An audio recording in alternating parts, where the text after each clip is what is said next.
நீதிமொழிகள் 6ஆம் அதிகாரம் 1ஆம் வசனம். என் மகனே, நீ உன் சிநேகிதனுக்காக பிணைப்பட்டு அந்நியனுக்கு கையடித்து கொடுத்தாயானால். வசனம் 2. நீ உன் வாய்மொழிகளால் சிக்குண்டாய், உன் வாயின் வார்த்தைகளால் பிடிபட்டாய். வசனம் 3. இப்பொழுது என் மகனே, உன் சிநேகிதனுடைய கையில் நீ அகப்பட்டு கொண்டபடியால் நீ உன்னை தப்புவித்துக் கொள்ள ஒன்று செய். வசனம் 4. உன் கண்ணுக்கு நித்திரையையும் உன் கண்ணிமைக்கு தூக்கமும் வரவிடாமல் உன் சிநேகிதனிடத்தில் போய் உன்னை தாழ்த்தி அவனை வருந்தி கேட்டுக்கொள். வசனம் 5. வெளிமான் வேட்டைக்காரன் கைக்கும் குருவி வேடன் கைக்கும் தப்புவது போல நீ உன்னை தப்புவித்துக்கொள். வசனம் 6. சோம்பேறியே, நீ எருமினிடத்தில் போய் அதன் வழிகளை பார்த்து ஞானத்தை கற்றுக்கொள். வசனம் 7. அதற்கு பிரபுவும் தலைவனும் அதிகாரியும் இல்லாதிருந்தும். வசனம் 8.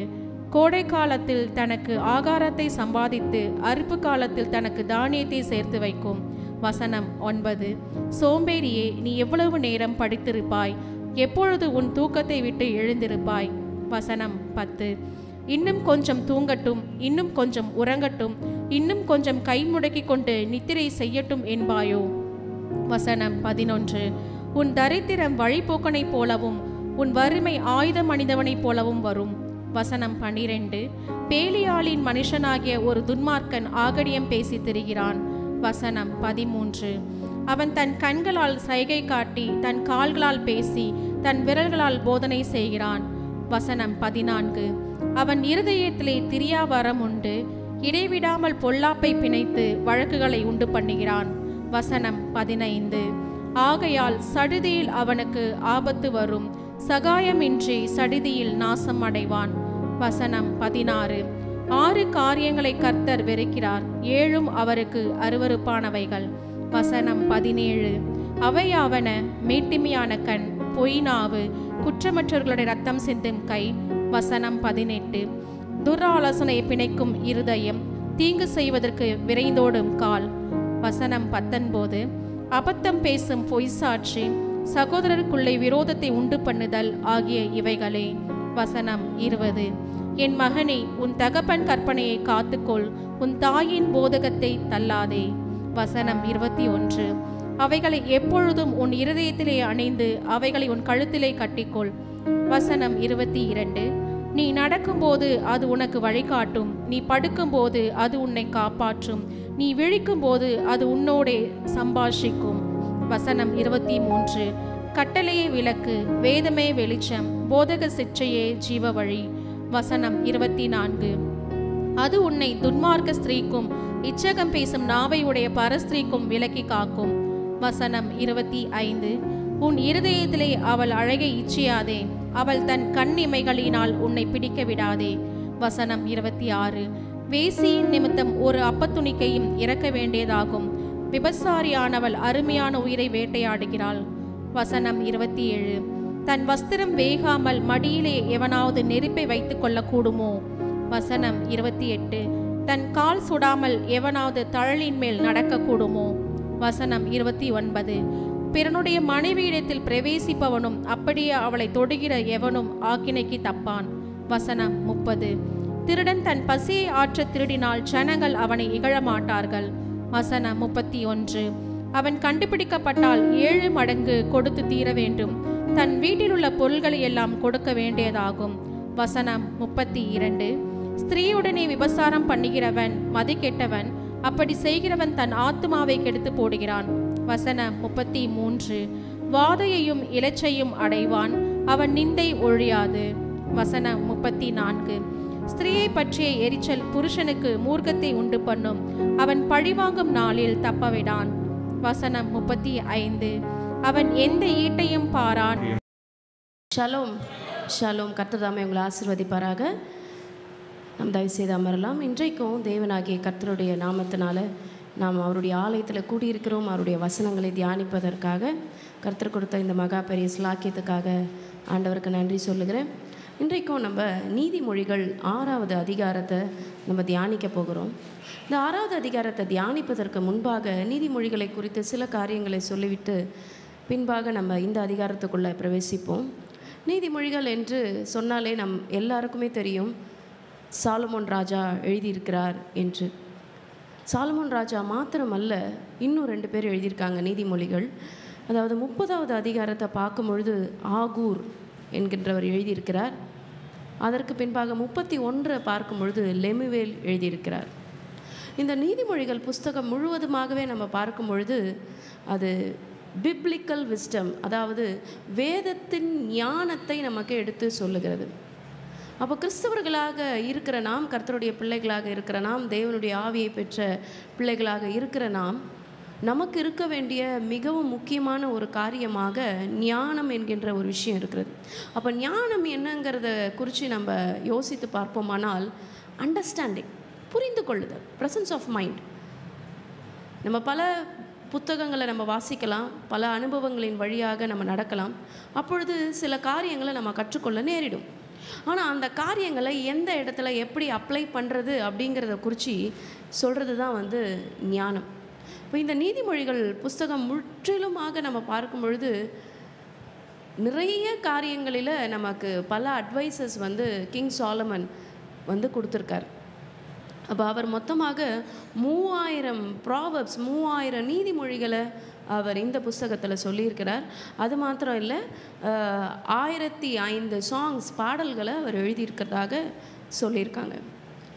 நீதிமொழிகள் அப்படின்னு நம்ம எடுத்த உடனே நமக்கு சில நேரம் நமக்கு சில காரியங்கள் புரியாமல் இருக்கும், புரிந்து கொள்ள முடியாத அளவுக்கு சில காரியங்கள் இருக்கும். ஆனால் ஞாபகத்தில் வைத்து கொள்ள வேண்டும், அதற்குள்ளே நம்ம மூழ்கி படிக்கும் பொழுது, அதை தியானிக்கும் பொழுது நிச்சயமாக தேவனாகிய கர்த்தர் நமக்கு அந்த காரியங்களை வெளிப்படுத்துகிறவராக இருக்கிறார். அப்போ நீதிமொழிகள்ங்கிற புஸ்தகம் அதோடைய பர்பஸ் என்ன அப்படின்னா, ஞானத்தை மக்களுக்கு எடுத்துரைக்கிற ஒரு புஸ்தகமாக இது இருக்கிறது. மொத்த நீதிமொழிகளில் 31 அதிகாரம் இருப்பதனால அனைத்து நம்மளுடைய பழைய நம்மளுடைய தலைமுறையினர்லாம் என்ன சொல்லுவாங்கன்னா, தினமும் ஒரு நீதிமொழி கட்டாயமாக நீங்கள் வாசிக்க வேண்டும் என்று சொல்லுவார்கள். அதனால் நாமும் அந்த ப்ராக்டிஸை செய்கிறது மிகவும் நல்ல ஒரு காரியமாக இருக்கிறது. சரி, இன்றையுடைய அதிகாரத்துக்குள்ளே நம்ம செல்ல போகிறோம். இன்றையோட அதிகாரத்திற்கு நான் ஒரு தலைப்பு கொடுக்க போகிறேன். Beware you are a temple of God. நீங்கள் தேவனுடைய ஆலயமாக இருக்கிறீர்கள், ஆதலால் ஜாக்கிரதையாக இருங்கள் என்று ஒரு தலைப்பை நான் கொடுக்கிறேன். இந்த அதிகாரத்துக்குள்ளே செல்வதற்கு முன்பாக நம்ம 1 கொரிந்தியர் 6ஆம் அதிகாரத்திலிருந்து ஒரு வசனத்தை நம்ம வாசிக்க போகிறோம். திருப்பிக் கொள்ளலாம். 1 கொரிந்தியர் 6ஆம் அதிகாரம் வசனங்கள் 19 மற்றும் 20. உங்கள் சரீரமானது நீங்கள் தேவனாலே பெற்றும் உங்களில் தங்கியும் இருக்கிற பரிசுத்த ஆவியினுடைய ஆலயமாய் இருக்கிறது என்றும் நீங்கள் உங்களுடையவர்கள் அல்ல என்றும் அறியீர்களா அப்படின்னு ஒரு குவெஸ்டினோட இந்த வசனம் முடிகிறது. இப்போ தேவனாகிய கர்த்தர் நமக்கு கொடுத்திருக்கிற இந்த சரீரமானது நம்முடையது அல்ல, தேவனாலே நாம் இந்த சரீரத்தை பெற்று இருக்கிறோம். தேவனாலே பெற்றும் உங்களில் தங்கியிருக்கிற பரிசுத்த ஆவியினுடைய ஆலயமாய் இருக்கிறது என்றும் நீங்கள் அறியீர்களா? அப்போது நீங்கள் உங்களுடையவர்கள் அல்ல என்று இந்த வசனம் சொல்லுகிறது. அடுத்தது 20வது வசனம் சொல்லுகிறது, கிரயத்துக்கு நீங்கள் கொல்லப்பட்டீர்கள். தேவனாகிய கர்த்தர் தம்முடைய விலையேற பெற்ற இரத்தத்தினால கிரயத்தை கொடுத்து நம்மை மீட்டு இருக்கிறார். அப்போ கிரயத்துக்கு கொல்லப்பட்டீர்களே, ஆகியால் தேவனுக்கு உடையவர்களாகிய உங்கள் சரீரத்தினாலும் உங்கள் ஆவியினாலும் தேவனை மகிமைப்படுத்துங்கள். அப்போ தேவன் நம்மை கிரயத்துக்கு கொண்டதுனால இந்த வசனம் சொல்லுகிறது, நாம் நம்முடைய ஆவியினாலும் மாத்திரமல்ல, நம்முடைய சரீரத்தினாலும் தேவனுக்கு மகிமை செலுத்துகிறவர்களாக இருக்க வேண்டும். நம்முடைய சரீரத்தினாலும் நம்முடைய ஆவியினாலும் தேவனுக்கு மகிமை செலுத்துகிறவர்களாக இருக்க வேண்டும். இப்பொழுது நாம் இந்த நீதிமொழிகளுக்கு நேராக நாம் கடந்து வரலாம். முன்னுரையாக நான் சொன்னேன், நம்ம ஆண்டவருடைய ஆலயமாக இருக்கிறோம். ஆண்டவர் நமக்கு கொடுத்துருக்கிற இந்த ஆலயத்தை, இது நம்முடையது அல்ல, இது ஆண்டவர் நமக்கு அருளினது. அப்போ அவருக்கு மகிமை செலுத்துகிற வண்ணமாக நாம் நடக்க வேண்டும் என்றால் நமக்கு ஞானம் வேண்டும். அந்த ஞானத்தை குறித்து இந்த நீதிமொழிகள் 6ஆம் அதிகாரத்திலிருந்து நாம் என்ன காரியங்களை கற்றுக்கொள்ள போகிறோம் என்றால், தேவனாகிய கர்த்தர் சாலமோனுக்கு அருளின இந்த ஞானத்தை சாலமோன் எழுதியிருக்கிறார். அதாவது டெப்ஸ், கடன்கள், அதை குறித்து இங்கே எழுதியிருக்கிறார். அது மாத்திரமல்ல, நம்ம கையிட்டு செய்கிற வேலையை நாம் எப்படி செய்ய வேண்டும் என்கிறத குறித்து எழுதியிருக்கிறார். அது மாத்திரமல்ல, பாவத்தை குறித்து அவர் எழுதியிருக்கிறார். ஸோ 3 பாகமாக இந்த காரியங்களை சாலமோன் எழுதியிருக்கிறார். நாம் ஒன்றன் பின் ஒன்றாக நாம் பார்க்க போகிறோம். முதலாவது சொல்லப்பட்டிருக்கிறது, என் மகனே, நீ உன் சிநேகிதனுக்காக பிணைப்பட்டு அந்நியனுக்காக கையெடுத்து கொடுத்தாயானாலும். அப்போ டெப்ஸ், கடன்கள், வேறு ஒருவர் வாங்கின கடனுக்காக நீங்கள் கையெடுத்து கொடுப்பீர்களானால், இப்போ இந்த கையெடுத்து கொடுப்பது அப்படிங்கிறது நமக்கு அந்த டேர்ம் புரியல. ஆனால் ஷூரிட்டி அப்படின்னா நம்மளுக்கு எல்லாருக்குமே புரியும். அப்போ வேறு ஒருவர் வாங்கின கடத்துக்காக நம்ம போய் முன்னாடி நிற்கிறது. ஓகே, அவங்க கடன் கொடுக்கவில்லை என்றால் நீங்கள் என்கிட்ட கேட்கலாம், நான் அவங்களுக்கு நிற்கிறேன். அப்போ ஒரு இடத்துல போய், இல்லை ஒரு டாக்குமெண்ட்டில் போய் நம்ம அவர்களுக்காக நம்ம ஷூரிட்டி கையெழுத்து நம்ம போடும் பொழுது, அவர்களுக்காக ஷூரிட்டியாக நம்ம நிற்கும் பொழுது, அந்த காரியம் அவர்கள் மேலே, அதாவது கடன் வாங்கினவங்க மேலே வராது, அதற்கு ஷூரிட்டியாக நிற்கிறவங்க மேலே தான் வரும். அப்போ தேவனாகிய கர்த்தர் சாலமோன் மூலமாக நமக்கு இந்த இடத்துல சொல்லுகிற ஒரு காரியம் என்ன அப்படின்னா, நீ உன் வாய்மொழிகளால் சிக்குண்டாய். இப்போ ஷூரிட்டி அப்படிங்கிறது பல பேரோட லைஃப்பை ஸ்பாயில் பண்ணுற ஒரு விஷயமாக இருந்திருக்கிறது. கடன் வாங்கினவங்கள கூட அந்த குறிப்பிட்ட வங்கியோ அந்த குறிப்பிட்ட நிறுவனமோ போய் கேட்க மாட்டாங்க. அந்த ஷூரிட்டியாக நிற்கிறவங்கள போய் கேட்பாங்க. அதன் மூலமாக வாங்காத கடனுக்காக இவர்கள் செலுத்த வேண்டிய கட்டாயத்துக்குள்ளே அவங்க தள்ளப்படுகிறார்கள். அப்போ எத்தனையோ குடும்பங்கள் இந்த மாதிரியான காரியங்களில் சிக்குண்டு, அதாவது அவர்களுடைய உறவின் முறையார்களுக்காக அல்லது அவர்களுடைய நண்பர்களுக்காக, தெரிந்தவர்களுக்காக அவங்க போய் இந்த காரியத்தில் சிக்குண்டு இருக்கும் பொழுது அது அவர்களுடைய வாழ்க்கைக்கு ஒரு பெரிய பாதிப்புக்கு உள்ளாகிறது. அப்போ இந்த மாதிரியான காரியங்களை நாம் செய்யாதபடிக்கு தேவனாகிய கர்த்தர் ஞானம் உள்ளவர்களாக நாம் இருக்க வேண்டும் என்று சொல்லியிருக்கிறார். ஏன்னா நம்ம ஏற்கனவே 1 கொரிந்தியரில் வாசித்தோம், சரீரத்தினாலும் ஆவியினாலும் நம்ம அவருக்கு மகிமை செலுத்த வேண்டும் என்று சொல்லியிருக்கிறது. அப்போ நாம் அறிவு அற்றவர்களாக, தேவனுடைய சரீரமாக இருக்கிற நாம் அறிவு அற்றவர்களாக நடந்து கொள்ளாதபடிக்கு ஞானம் உள்ளவர்களாக நடந்து கொள்ள வேண்டிய முதல் காரியமாக இந்த 6ஆம் அதிகாரம் சொல்லுகிற விஷயம், மற்றவர்களுக்கு கையடித்து கொடுக்கக்கூடாது, அதாவது மற்றவர்களுக்கு ஷூரிட்டியாக நம்ம இருக்கக்கூடாது என்கின்றதை நம்ம இந்த இடத்துல தியானிக்கணும். அப்போது என் மகனே, அந்த மாதிரி ஒரு காரியத்தில் ஒருவேளை நீ அகப்பட்டு கொண்டாயானால் நீ என்ன செய்ய வேண்டும் என்றால், நீ உன்னை தப்புவித்து கொள்ள வேண்டும், நீ அதிலிருந்து வெளியில் வந்துடணும்னு சொல்லி இந்த இடத்துல நீதிமொழிகளில் சொல்லப்பட்டிருக்கிறது. அதனால தான் நம்மளுடைய பாஸ்டர் நமக்கு நிறைய டைம் நமக்கு அட்வைஸ் பண்ணியிருப்பாங்க, உங்களுக்கு உங்களுடைய ஸ்தானத்திற்கு உங்களுடைய தகுதிக்கு ஏற்றபடி மற்றவங்களுக்கு நீங்கள் உதவி செய்ய வேண்டும். we should be kind, we should be polite, we should be compassionate. மற்றவர்களுக்கு இறங்க வேண்டும். ஆனால் உங்களுக்கு உங்களுடைய குடும்பத்துக்கு தேவையான காரியங்கள் எல்லாம் செட்டில் பண்ணிட்டு தான் நீங்கள் மற்றவர்களுக்கு உதவி செய்ய வேண்டும். அதுதான் ஞானம் உள்ள பிள்ளைகளுக்கு அழகு. அப்போ வேறு ஒருவர் வந்து உங்களிடத்துல கேட்குறாங்க, உதவி கேட்குறாங்க, நீங்கள் ஒரு தொகையை உங்களுடைய குடும்பத்திற்காக வைத்து கொள்ளும் பொழுது நீங்கள் என்ன செய்யலாம் என்றால், அவர்களுக்காக ஜெபம் செய்து அவர்களை என்கரேஜ் பண்ணி உங்களால் முடிந்த ஒரு சொற்ப தொகையை அவங்களுக்கு கொடுக்கலாம். ஆனால் நீங்கள் கையடித்து கொடுத்துட்டீங்க அப்படின்னா, இல்லை அவர்களுக்கென்று பெரிய காரியங்களுக்கு நீங்கள் கமிட் ஆகிட்டீங்க அப்படின்னா, அடுத்தது பாதிப்புக்கு உள்ளாக ஆகிறது நீங்களும் உங்களுடைய குடும்பமாகத்தானே இருக்க முடியும். இப்போ இந்த இடத்துல சொல்லியிருக்கிறாரு ஆண்டவர், நீ உன்னை தப்புவித்து கொள்ள ஒன்று செய். ஏன்னா அந்த காரியத்தை நம்ம செய்துட்டோம்னா நமக்கு தூக்கம் கூட வராது. நம்மளுடைய தூக்கம் கூட இல்லாதபடிக்கு நம்மளுடைய வாழ்க்கையே ரொம்ப ஒரு மோசமான நிலைக்கு தள்ளப்படும். அதனால ஆண்டவர் சொல்கிறார், நீ உன்னை காப்பாற்றிக்கோ, நீ உன்னை தப்புவித்துக்கோ. நீ உன் கண்ணுக்கு நித்திரையும் உன் கண்ணிமைக்கு தூக்கமும் வரவிடாமல் உன் சிநேகிதனிடத்தில் போய் உன்னை தாழ்த்தி அவனை வருந்தி கேட்டுக்கொள். நீ போய் அவன்கிட்ட கேட்டு அவன்கிட்ட ஒரு காம்ப்ரமைஸ்க்கு வந்துரு. நான் ஏற்கனவே சொல்லிட்டேன் தான், ஆனால் சாரி, இதுக்கு மேலே என்னால் என்ன பண்ண முடியாது, இதை கண்டினியூ பண்ண முடியாது அப்படின்னு சொல்லி நீ அவன்கிட்ட போய் பேசி உன்னை நீ காப்பாற்றிக்கோ, உன்னை நீ டெலிவர் பண்ணிக்கோ. அப்போ இந்த இடத்துல பார்க்கும் பொழுது, நான் செய்கிறேன், நான் உனக்காக நிற்கிறேன், நம்ம பெருமையாக ஒரு விஷயத்த சொல்லிடுறோம். ஆனால் சாரி, என்னால் செய்ய முடியல அப்படின்னு நம்ம போய் சொல்லும் பொழுது அந்த இடத்துல ஒரு சின்ன தாழ்ச்சி ஏற்படுகிறது. பரவாயில்ல, அந்த இடத்துல நீ தாழ்ந்து போ என்று ஆண்டவர் சொல்லுகிறார். Humble your self. பெருமையா நம்ம போய் ஒரு இடத்துல மாட்டிக்கொள்வதை விட நம்மை தாழ்த்தி அந்த இடத்துல இருந்து நம்ம தப்பிக்கிறது ஞானமுள்ள பிள்ளைகளுக்கு அழகு. இப்போ இந்த இடத்துல கர்த்தர் ரொம்ப அழகாக சொல்லியிருக்கிறாரு, உன்னை தாழ்த்தி அவனை வருந்தி கேட்டுக்கொள். வெளிமான் வேட்டைக்காரனுக்கு கைக்கும் குருவி வேடனுடைய கைக்கும் தப்புவது போல நீ உன்னை தப்புவித்துக்கொள். இந்த 2 எக்ஸாம்பிளும் பார்த்தீங்கன்னா அந்த லாஸ்ட்டு, அதாவது அடுத்தது அந்த குருவி அவ்வளோதான், அந்த குருவியோட காரியம் முடிய போகிறது, அந்த மானுடைய காரியம் முடிய போகிறது, ஜீவன் போக போகிறது. அந்த லாஸ்ட் மினிட்ல எப்படி தப்பிக்கிறது போல அதை மாதிரி நீ உன்னை தப்பிச்சுக்கோ, உன்னை தப்புவித்துக்கொள் அப்படின்னு சொல்லி வேதவசனம் சொல்லுகிறது. அப்போது அந்த குருவியானது அந்த லாஸ்ட் மினிட்ல எப்படி அந்த வேடனுடைய கைக்கு தப்பிக்குதோ, அதே போல் வெளிமானானது வேட்டைக்காரனுடைய கைக்கு எப்படி தப்பிக்குதோ அதை மாதிரி நீ தப்பிச்சிக்கோ,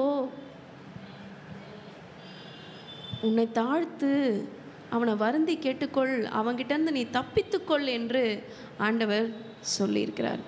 அப்போது ஃபினான்ஸ் மேனேஜ்மெண்ட், மணி மேனேஜ்மெண்ட் ஒவ்வொரு மனிதனுக்கும் அவன் அறிந்து அவன் செய்ய வேண்டிய முக்கியமான ஒரு விஷயமா இருக்கிறது.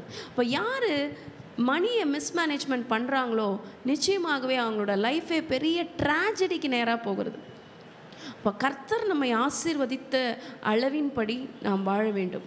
கர்த்தர் நம்மை உயர்த்துகிற வரைக்கும் அவருடைய பலத்த கைக்குள் நாம் அடங்கி இருக்க வேண்டும். கர்த்தர் நம்மை ஆசீர்வதிப்பாராங்க. அடுத்த பகுதிக்கு நேராக நம்ம செல்ல போகிறோம், the honour of hard work. அதாவது தேவனாகிய கர்த்தர் நம் ஒவ்வொருவருக்கும் ஒவ்வொரு வேலையை செய்கிறதுக்கான ஒரு ஆப்பர்ச்சுனிட்டியை, ஒரு வாய்ப்பை கொடுத்துருக்கிறார். அந்த வேலையானது நாம் மாத்திரம் இல்லை, இந்த உலகத்தில் இருக்கிற அனைத்து உயிரினங்கள் கூட ஒவ்வொரு வேலைகளை செய்கிறது. அப்போ வேலை செய்யும் பொழுது அந்த ஹார்ட் ஒர்க் நம்ம பண்ணும் பொழுது கர்த்தர் இந்த இடத்துல ஒரு எக்ஸாம்பிளை காமிக்கிறாரு, ஒரு எடுத்துக்காட்டை காமிக்கிறாரு. யார் அப்படின்னா ஒரு எறும்பை குறித்து தேவனாகிய கர்த்தர் இங்கே சொல்லுகிறார். Go to the ant, you sluggard என்று இந்த இடத்துல ஆரம்பிக்கிறார். சோம்பேறியே, நீ எறும்பினிடத்துல போய் உன் வழிகளை பார்த்து ஞானத்தை கற்றுக்கொள். இப்போ எறும்பை நாம் பல நேரங்களில் நம்ம பார்த்துருக்குறோம். எறும்பை நம்ம ஒரு சாதாரணமான ஒரு விஷயமாக நினைத்து அது நம்ம கடிக்கும் பொழுது நம்ம அதை நசுக்கி போட்டுடுறோம். ஸ்ப்ரே வச்சு அதோட ஹோல் அந்த புத்தை நம்ம அழிச்சிருவோம், இல்லை பவுடர் வச்சு அந்த இடத்தெல்லாம் டிஸ்ட்ராய் பண்ணிடுறோம். ஆனால் அந்த எறும்பினிடத்தில் போய் இந்த ஞானத்தை கற்றுக்கொள் என்று ஆண்டவர் சொல்லியிருக்கிறார். இப்போ எறும்பை குறித்து ஒரு சின்ன டாக்குமெண்ட்ரி ஃபிலிம் நான் பார்க்க நேர்ந்தது. அப்போது அதில் பார்க்கும் பொழுது அதற்கு எவ்வளோ ஞானமாக செய்யுதுங்க அப்படிங்கிறத குறித்து நான் கற்றுக்கொண்டேன். அந்த எறும்பினுடைய லைஃப் ஸ்பேன் பார்க்கும் பொழுது, அதனுடைய கால அளவு பார்க்கும்போது சில நாட்கள் தான் அதுங்க உயிரோடு இருக்குதுங்க, சில மாதங்கள் கூட கிடையாது, சில நாட்கள் தான் உயிரோடு இருக்குதுங்க. ஆனாலும் அந்த எறும்பு என்ன பண்ணுதுன்னா தன்னுடைய ஃப்யூச்சருக்காக சேர்த்து வைக்கிற ஒரு ஞானமுள்ள ஜந்துவாக இருப்பதாக வேதாகமும் குறிப்பிடுகிறது. அதற்கென்று பிரபுவும் இல்லை, அதற்கென்று தலைவனும் இல்லை, அதற்கென்று அதிகாரியும் இல்லை. இப்போ எப்படி எறும்பு ஒன்றன் பின் ஒன்றாக அது ஃபாலோ பண்ணுது என்றால், அதனுடைய சரீரத்திலேருந்து ஒரு விதமான அமிலம் அது வெளியில் செக்ரீட் ஆகும். ஸோ அந்த அமிலத்தை அடுத்த எறும்பு என்று அப்படியே ஒன்றன் பின் ஒன்றாக அந்த எறும்பு என்ன பண்ணும், ஃபாலோ பண்ணும். அப்போ எறும்பினுடைய அந்த வழியை நம்ம டிஸ்டர்ப் பண்ணிட்டோம்னா அது திரும்பி அதோட கேங்கோட சேர்றதுக்கு ரொம்ப டைம் ஆகும். நீங்கள் அப்சர்வ் பண்ணி பார்த்தீங்கன்னா தெரியும். ஏன்னா அந்த அமிலத்தோட அந்த ட்ராக்கை அவங்க மிஸ் பண்ணிட்டாங்கன்னா அவங்களுக்கு சேர்றதுக்கு சிரமமாக இருக்கும். இப்போ இந்த இடத்துல தேவன் சொல்லியிருக்காரு, பிரபுவும் இல்லை, தலைவனும் இல்லை, அதிகாரியும் இல்லை, ஆனால் அது கோடை காலத்தில் தனக்கு ஆகாரத்தை சம்பாதித்து அறுப்பு காலத்தில் தானியத்தை சேர்த்து வைக்கும். நம்ம சின்ன பிள்ளைகளாக இருக்கும் பொழுது அந்த கிராஸ் ஓப்பர் அண்ட் தி ஆண்ட் அப்படின்னு சொல்லிட்டு ஒரு கதையை கூட நம்ம வாசித்திருப்போம். அப்போ கிராஸ் ஓப்பர் என்ன பண்ணோம், வெட்டுக்கிளி என்ன பண்ணோம், ஜாலியாக இருக்கும், ஹாப்பியாகவே இருக்கும். சம்மர் டைம் ஃபுல்லாகவே சார் ஜாலியாக ஹாப்பியாக என்ஜாய் பண்ணிவிட்டு பார்ட்டியில் இருப்பார். ஆனால் இந்த எறும்பு மாத்திரம் என்ன பண்ணுன்னா வேலை செஞ்சுக்கிட்டே இருக்கும். அதற்கு தேவையான காரியங்களை, அதாவது வின்டருக்குரிய காரியங்களை, குளிர்காலத்திற்குரிய காரியங்களை சேர்த்து வைத்து கொண்டே இருக்கும். அப்போ குளிர்காலம் வரும்போது இந்த எறும்புகள்லாம் கரெக்டாக அவங்களுடைய அந்த புற்றுக்குள்ளே வந்து அவங்க சேஃபாக இருப்பாங்க. ஏன்னா அவங்களுக்குரிய எல்லாமே அவங்களுடைய அந்த புற்றுக்குள்ளே இருக்கிறது. ஆனால் இந்த கிராஸ் ஹாப்பர், இந்த வெட்டுக்கிளி பார்க்கும் பொழுது அது இல்லாதபடிக்கு அது வந்து எறும்புக்கிட்ட வந்து ஹெல்ப் கேட்கும் லாஸ்ட்டாக. அப்படி தான் அந்த மாரல் ஆஃப் த ஸ்டோரி முடியும். இப்போ தேவனாகிய கர்த்தர் தம்முடைய பிள்ளைகள் ஞானமுள்ள பிள்ளைகளாக இருக்க வேண்டும் என்று இரண்டாவதாக கூறுகிற ஒரு விஷயம், இந்த அதிகாரத்தில் நாம் எறும்பை போல சுறுசுறுப்பு உள்ளவர்களாக இருக்க வேண்டும் என்று தேவன் சொல்லுகிறார். சுறுசுறுப்பு உள்ளவர்களாக இருக்க வேண்டும். நம்ம நிறைய இன்செக்ட்ஸை குறித்து நம்ம பார்த்துருக்கோம். நம்ம தேனியை கூட நம்ம பார்த்துருக்கோம். தேனிக்கு வந்து ராணி தேனி இருக்கும், சோல்ஜர்ஸ்லாம் இருப்பாங்க.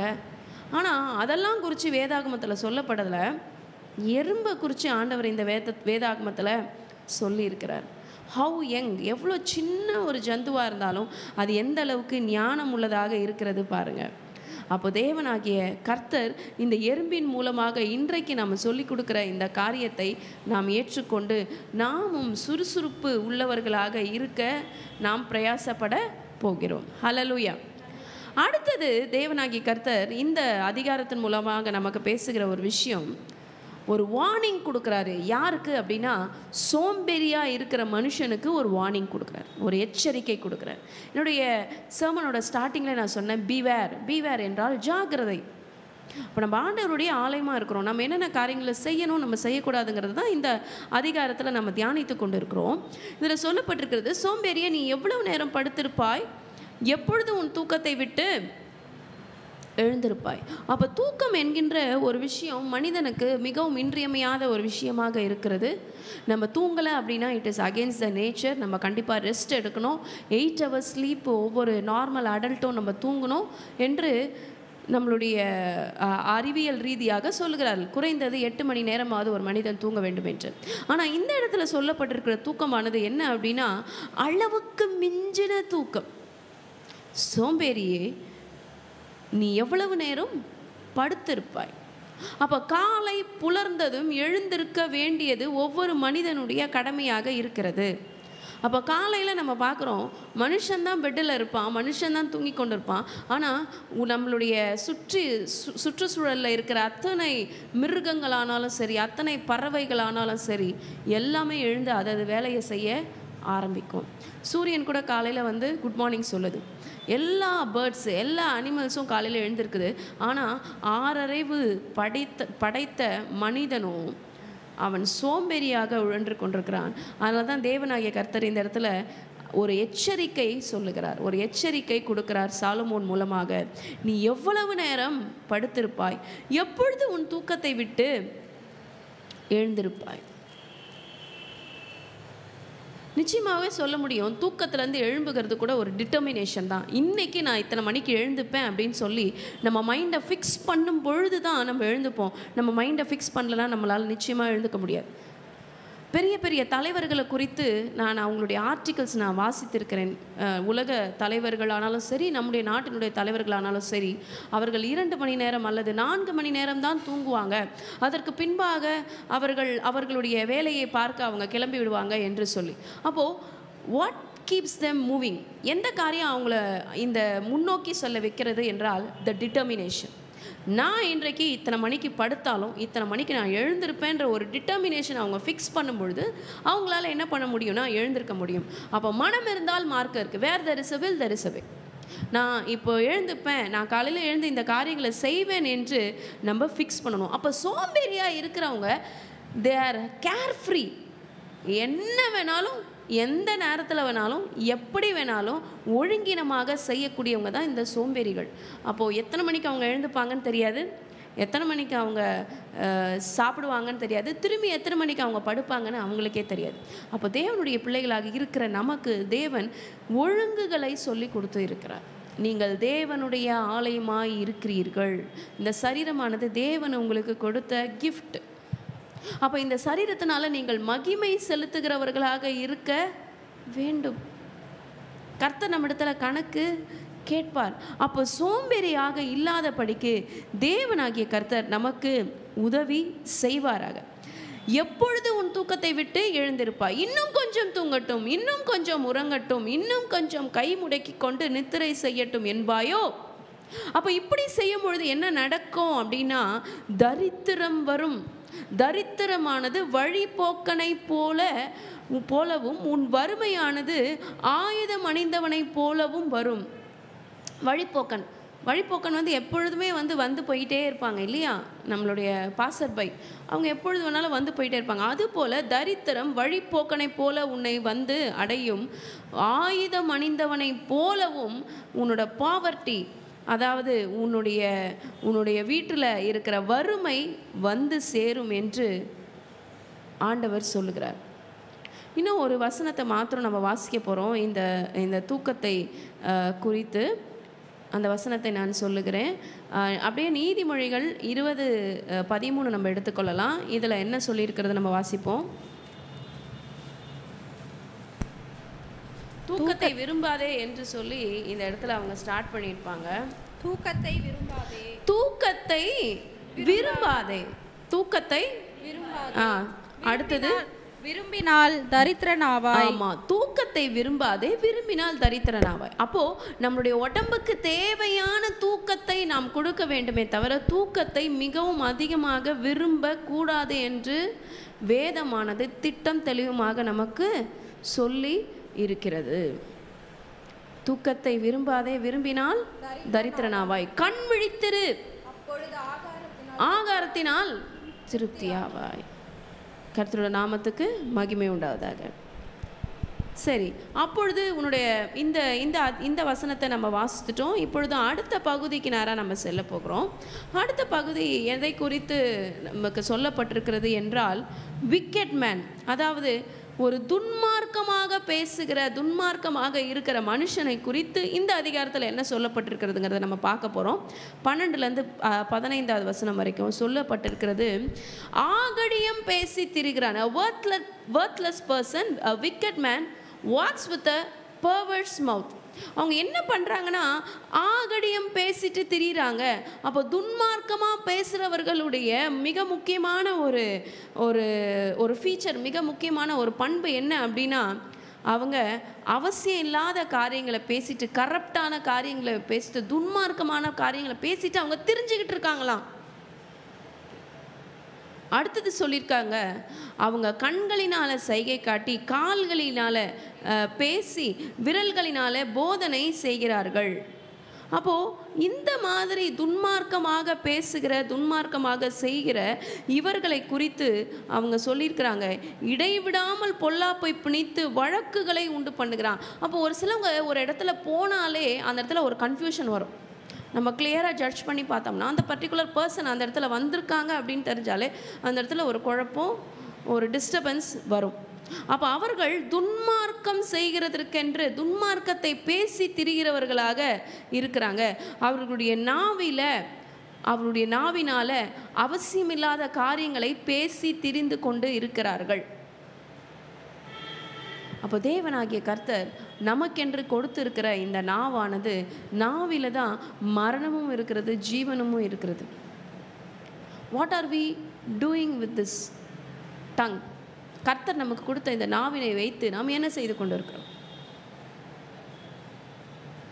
என்னுடைய செய்தியினுடைய தலைப்பாக நான் கொடுத்தேன், நீங்கள் தேவனுடைய ஆலயமாய் இருக்கிறீர்கள். அப்போ இந்த ஒரு தாட்டு, நீங்கள் தேவனுடைய ஆலயமாக இருக்கிறீர்கள் அப்படின்னு சொல்லிட்டு ஒரு பெரிய சார்ட்டில் நல்ல பெருசாக எழுதி கூட உங்கள் வீட்டில் எந்த இடத்துல நீங்கள் பார்க்குறீங்களோ அந்த இடத்துல ஃபிக்ஸ் பண்ணுங்கள்.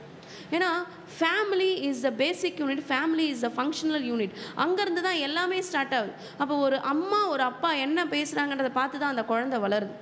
ஒரு அம்மா அப்பாவுடைய ஹோல் பிஹேவியரை மிமிக் பண்ணுறதா தான் அந்த குழந்தை இருக்குது. அப்போ ஒரு குழந்தைய மாத்திரம் ஒரு 10 நிமிடமோ இல்லை ஒரு அரை மணி நேரம் அந்த குழந்தைய நம்ம அப்சர்வ் பண்ணால் அந்த வீட்டில் இருக்கிற குடும்ப தலைவர் எப்படி, குடும்ப தலைவி எப்படிங்கிறத நம்மளால் கிளியராக படிச்சிட முடியும். அவங்க என்ன மாதிரியான காரியங்களை போதிக்கிறாங்க, பேசுகிறாங்கன்றத அந்த குழந்தைங்க கிட்டேருந்து நம்மளால் படிக்க முடியும். அப்போது நீங்கள் தேவனுடைய ஆலயமாக இருக்கிறீர்கள்ன்ற அந்த ஒரு தாட்டு நம்ம எல்லாருக்குள்ளவும் இருக்கணும், நம்ம குழந்தைங்களுக்குள்ளவும் இருக்கணும். அப்போ அந்த மாதிரியாக இருக்கும் பொழுது நம்ம அவசியம் இல்லாத காரியங்களை நம்ம என்ன பண்ண மாட்டோம், பேச மாட்டோம். So we have a control. நான் ஆண்டவருடைய ஆலயமாக இருக்கேன், நான் இந்த மாதிரி பேச மாட்டேன். நான் ஆண்டவருடைய ஆலயமாக இருக்கேன், இந்த மாதிரி பார்க்க மாட்டேன். தயவுசெய்து இந்த நேரத்தில் நான் சொல்லுகிற இந்த காரியத்தை சீரியஸாக எடுத்து, நம்மளுக்கு அப்பேற்பட்ட ஒரு வசனம் போர்டு கிடைக்கலனாலும் ஒரு சார்ட் பேப்பரில் கூட யூ ஆர் காட்ஸ் டெம்பிள், நீங்கள் தேவனுடைய ஆலயமாக இருக்கிறீர்கள்னு பெருசாக எழுதி உங்கள் ஹாலில், உங்கள் கிச்சனில், நீங்கள் படுக்கிற இடத்துல எல்லா இடத்துலையும் நீங்கள் ஒட்டுங்க. அப்போ திஸ் கீப்ஸ் இன் ட்ராக். இந்த காரியத்தை நம்ம பார்க்கும்பொழுது நமக்கு ஒரு உணர்வு வரும், ஓகே நம்ம அந்த மாதிரி பேசக்கூடாது என்று. ஹல்லேலூயா. அடுத்ததாக நம்ம பார்க்க போகிறோம், தேவனாகிய கர்த்தர் எந்த காரியங்களை வெறுக்கிறார் என்று, தேவனுடைய கர்த்தர் எந்த காரியங்களை அருவருக்கிறார் என்று குறித்து நம்ம பார்க்க போகிறோம். 6 காரியங்கள் தேவனாகிய கர்த்தரை குறித்து சொல்லுகிறது. ப்ரவுட் லுக், அ ப்ரவுட் லுக். நான் ஆரம்பத்தில் சொன்ன, நீங்கள் ஆண்டவருடைய ஆலயமாக இருக்கீங்க. அப்போ ப்ரவுட் லுக் அந்த கண்களில் இருந்து ஆரம்பிக்கிறது காரியம். அப்போ மேட்டிமையான கண். அப்போ மேட்டிமை அப்படிங்கிறது ஒவ்வொரு மனுஷனுக்குள்ளேயும் நிறைய சூழ்நிலைகளில் உருவாகிறது. தேவன் ஒரு உயர்வை கொடுக்கும் பொழுது, தேவன் ஒரு ஆசீர்வாதத்தை கொடுக்கும் பொழுது ஒரு மேட்டிமை மனதுக்குள்ளே வரும். அப்போ மேட்டிமை மனதுக்குள்ளே வரும் பொழுது அது வெளியில் கொண்டு வருகிற ஒரு காரியமாக கண்கள் இருக்கிறது. அப்போ ஒருத்தருடைய கண்ணை பார்த்தாலே நம்மளால் என்ன பண்ண முடியும், படிக்க முடியும். அவங்க என்ன அப்ரோச்சில் நம்மளை பார்க்குறாங்க, அவங்க உண்மையிலே உதவி செய்ய போகிறாங்களா, அவங்க உண்மையிலே நம்ம பேசுகிறத கேட்குறாங்களா, அவங்க ஹம்பிளாக இருக்காங்களா, அவங்க என்ன காரியத்தை குறித்து சிந்தித்து கொண்டு இருக்கிறாங்க அப்படிங்கிறது, அவங்க தவறான எண்ணம் கொண்டு இருக்கிறாங்கன்றதை குறித்து கண்ணை பார்த்தே நம்மளால் என்ன பண்ண முடியும், சொல்ல முடியும். கண்ணானது சரீரத்தின் விளக்காக இருக்கிறது. அப்போ தேவனாகிய கர்த்தருடைய பிள்ளைகளே, தேவன் எதிர்பார்க்கிற ஒரு விஷயம், நமக்கு மேட்டிமையான கண் இருக்கக்கூடாது என்று தேவன் சொல்லியிருக்கிறார். அப்போ தேவன் நமக்கு கொடுத்த எல்லா ஆசீர்வாதம், எல்லா மேன்மைகள் அனைத்தையும் நம்ம ஹம்பிள் அப்ரோச்சில் தான் நம்ம பார்க்கணும். அவங்களுக்கு இல்லை, கர்த்தர் எனக்கு கொடுத்துருக்கிறாரே நன்றிப்பா, அந்த அப்ரோச்சில் தான் நம்ம பார்க்க வேண்டும். அப்போ தேவன் அபாமினேஷனாக, அருவருக்கிற ஒரு காரியமாக, நமக்கு தெரியும் கர்த்தர் அருவருக்கிற ஒரு காரியம் விக்கிரக ஆராதனை. ஆனால் இந்த இடத்துல அருவருக்கிற காரியமாக இந்த 7 விஷயத்தை தேவனாகிய கர்த்தர் சொல்லியிருக்கிறார். நம்ம அந்த 6 காரியங்களை கர்த்தர் வெறுக்கிறார், 7 அவருக்கு அருவருப்பானவைகள். அருவருப்பானவைகள். முதல்ல ப்ரவுட் லுக் பார்த்துட்டோம். அடுத்தது லையிங் டங், பொய் நாவு. அப்போ அவர்கள் பேசுகிற பொய்யை குறித்து அவர்களுக்கும் கர்த்தருக்குமே தவிர எதிரில் இருக்கிற மனிதர்களுக்கு சில நேரம் அது தெரியறதுக்கான வாய்ப்புகள் மிகவும் குறைவு. அப்போ கர்த்தருடைய ஆலயமாக இருக்கிற நாம் நம்முடைய நாவை காத்து கொள்ளக்கூடிய கிருபையை தேவன் நமக்கு அருளி செய்வாராக. ஒருவேளை அந்த நேரத்தில் அந்த சூழ்நிலைக்கு தப்பிப்பதற்காக பொய் சொல்லினாலும் அந்த பொய்யை மறைப்பதற்கு இன்னொன்று, அந்த பொய்யை மறைப்பதற்கு இன்னொன்று என்று அப்படியே அது நான்ஸ்டாப்பாக போயிட்டே இருக்கும். அதற்கு ஒரே ஒரு உண்மையை மாத்திரம் சொல்லிட்டு அந்த இடத்துல நாம் தப்பித்து கொள்ளலாம். இது கர்த்தர் அருவருக்கிற ஒரு காரியம். அடுத்ததாக குற்றமற்றவர்களுடைய இரத்தம் சிந்தும் கை. குற்றமற்றவர்களுடைய இரத்தம் சிந்தும் கை. Hands that shed innocent blood. சமீபமாக இன்னசென்ட் பிளட், அதாவது ஒரு பாவமும் அறியாதவர்களுடைய இரத்தமானது இந்த பூமியில் சிந்தப்பட்டு இந்த நிலமானது சபிக்கப்பட்டு வருகிறது. எந்த நிலங்களிலெல்லாம் இரத்தம் சிந்தப்படுகிறதோ அந்த நிலம் சபிக்கப்பட்டு போகும் என்று ஆண்டவருடைய வேதாகமத்தில் சொல்லியிருக்கிறது. அப்போது அந்த இன்னசென்ட் பிளட்டை, அந்த இரத்தத்தை சிந்துகிறதற்கு யாரெல்லாம் காரணமாக இருக்கிறார்களோ அவர்களை தேவன் அருவருக்கிறார். தேவ ஜனமே, நாம் என்ன செய்ய முடியும்? நம்முடைய நிலத்திற்காக நாம் ஜெபிக்க வேண்டிய ஸ்தானத்தில் நம்ம நிற்கிறோம். we need to rise, we need to be responsible to pray for our land. நம்ம லேண்டுக்காக, நம்ம நிலத்துக்காக நம்ம ஜெபிக்க வேணும். சமீப காலமாக நம்ம நிறைய காரியங்களை மீடியாஸில் நம்ம பார்க்குறோம். இவங்களை இது பண்ணிட்டாங்க, அவங்களுடைய உயிரை அவங்க எடுத்துட்டாங்க அப்படிங்கிற மாதிரி நிறைய காரியங்கள். அப்போ அந்த குற்றமற்ற இரத்தமானது அந்த நிலத்தில் சிந்தப்பட்டு அந்த நிலமானது சாபத்துக்குள்ளே மாறுகிறது. அப்போ தேவன் இந்த காரியத்தை அருவருக்கிறார். அடுத்தது ஒரு காரியத்துக்கு நம்ம போகிறோம். a heart that devises evil plan. அதாவது துர் ஆலோசனையை பிணைக்கும் இருதயம். அப்போ யாரெல்லாம் ஒரு துர் ஆலோசனையை கொடுக்கிற அந்த இருதயத்தை உடையவர்களாக இருக்கிறார்களோ அவர்களை தேவன் அருவருக்கிறார். துர் ஆலோசனை, அதுக்கு நம்ம பேசாமலே இருந்துடலாமே, அதுக்கு நம்ம அமைதியாகவே இருந்துடலாமே. கர்த்தர் அருவருக்கிற ஒரு காரியத்தை கர்த்தருடைய பிள்ளைகளே நிறைய இடங்களில் செய்கிறாங்க.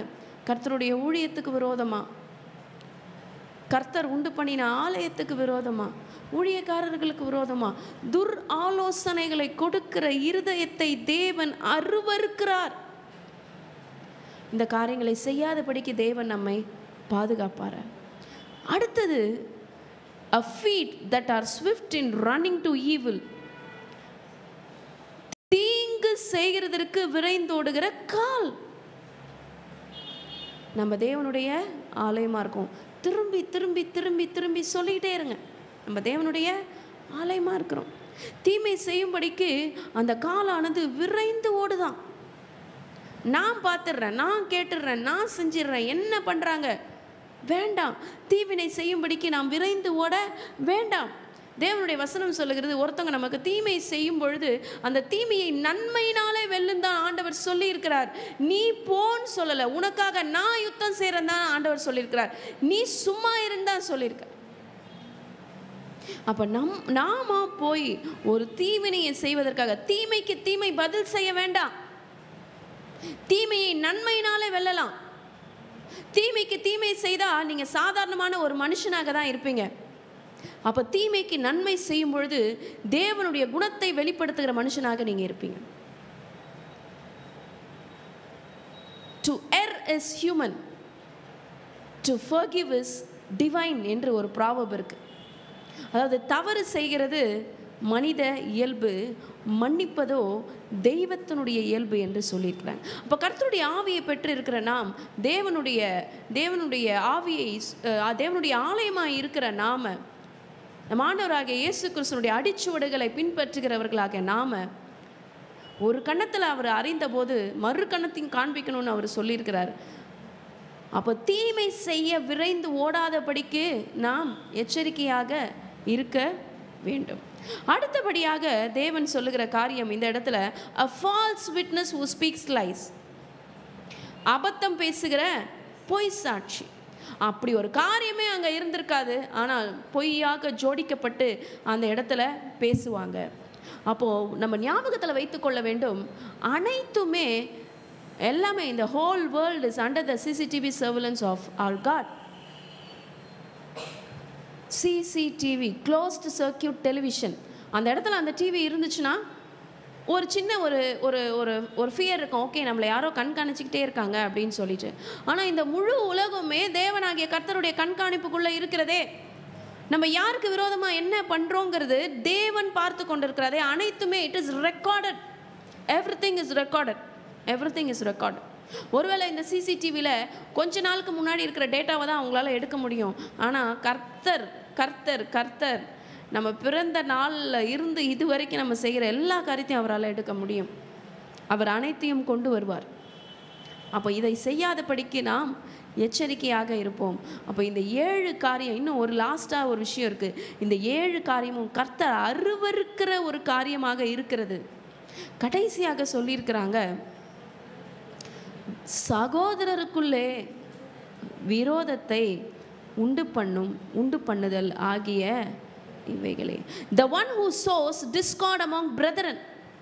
நான் ஏற்கனவே சொன்னேன், ஒருத்தவங்க ஒரு இடத்துல போனாலே அந்த இடத்துல ஒரு சமாதான குலைச்சல் ஏற்படும். ஒரு சகோதரருக்குள்ள ஒற்றுமையாக இணக்கமாக இருக்கிற சகோதரருக்குள்ள யார் ஒருவர் விரோதத்தை உண்டு பண்ணுகிறார்களோ அவர்களை தேவன் அருவருக்கிறார். இந்த விஷயத்தை நம்மளுடைய குழந்தைங்களுக்கும் சொல்லிக் கொடுக்கணும். ஒருவேளை நம்ம பிள்ளைங்க பல பிள்ளைகளோடு கூட பழகும் பொழுது சில காரியங்களை அவங்க வெளியிலேருந்து கற்றுக்கொள்வதற்கான வாய்ப்புகள் நிறைய இருக்கிறது. அப்போ நம்மளுடைய பிள்ளைகளை நம்ம ரொம்ப க்ளோஸாக மானிட்டர் பண்ணி அவங்க என்னென்ன காரியங்களை அவங்க வெளிப்படுத்துகிறாங்க, என்னென்ன காரியங்கள் வேல்யூ சிஸ்டம் அவங்களுக்குள்ளே பில்டாக இருக்கிறதுங்கிறத பார்த்து சொல்லணும், சொல்லி நம்ம கொடுக்கணும். இந்த 7ம் கர்த்தர் அருவருக்கிற காரியமாக இருக்கிறது.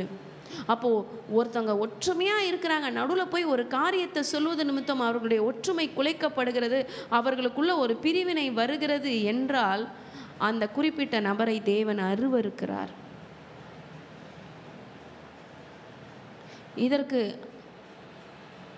இதற்கென்று ஆதாரமாக இன்னொரு ஒரு வசனத்தை கூட நம்ம வாசிக்கலாம்.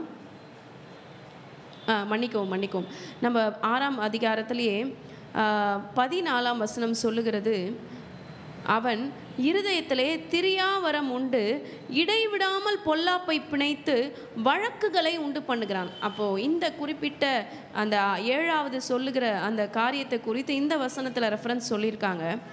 அவங்க இடைவிடாமல் என்ன பண்ணுறாங்களாம், பொல்லாப்புகளை பிணைக்கிறாங்க.